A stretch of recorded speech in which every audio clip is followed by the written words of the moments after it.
Hello అందరికి happy Sunday. ఏ రోజు non veg ఉన్నా లేకపోయినా సండే మాత్రం నాన్ వెజ్ పక్కా ఉండాలి. ఈ రోజు మా ఇంట్లో స్పెషల్ అయితే క్రాబ్స్ ఫ్రై. మార్నింగ్ అయితే మా డాడీ ఫ్రెష్ పీతలు తీసుకొచ్చారు. ఈ వీడియోలో ఈజీగా పీతల ఫ్రై ఎలా చేసుకోవాలో మా అమ్మ స్టైల్లో రెసిపీ చూసేద్దాం.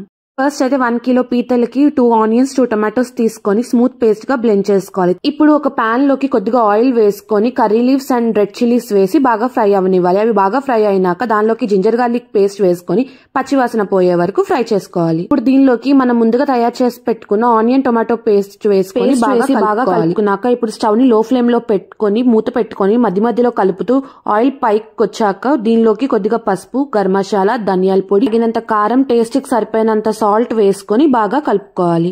అన్ని వేసి బాగా కలుపుకున్నాక స్టవ్ ని లో ఫ్లేమ్ లో పెట్టుకొని మూత పెట్టుకొని ఆయిల్ పైకి తేలే వరకు మధ్య మధ్యలో కలుపుకుంటూ ఉండాలి. ఆయిల్ పైకి తేలినాక ఇప్పుడు మనం ఫ్రెష్ గా కడిగి పెట్టుకున్న క్రాబ్స్ ని వేసి బాగా కలుపుకోవాలి. మొత్తం ఈ మసాలా అంతా క్రాబ్స్ కి పట్టేలాగా కలుపుకున్నాక ఇప్పుడు స్టవ్ ని లో ఫ్లేమ్ లోనే ఉంచి మూత పెట్టుకొని మధ్య మధ్యలో కలిపితే త్వరగానే ఉడికిపోతాయి. స్టవ్ ని ఇలా లో ఫ్లేమ్ లో ఉంచుకొని మధ్య మధ్యలో కలుపుకుంటూ ఉండాలి. ఆయిల్ పైకి వచ్చాక మన పీతల ఫ్రై అయితే రెడీ అయిపోయినట్టే. ఈ ఫ్రైతో మొత్తం రైస్ అంతా కలుపుకొని తినేయచ్చు. టేస్ట్ అయితే చాలా బాగుంటది. మీరు కూడా రెసిపీని ట్రై చేసి ఎలా ఉందో కమెంట్ చేయండి. ఈ వీడియో నచ్చితే లైక్ చేయండి, షేర్ చేయండి అండ్ సబ్స్క్రైబ్ చేసుకోవడం మర్చిపోకండి. మీ ఇంట్లో సండే స్పెషల్స్ ఏంటో కమెంట్ సెక్షన్ లో కమెంట్ చేయండి.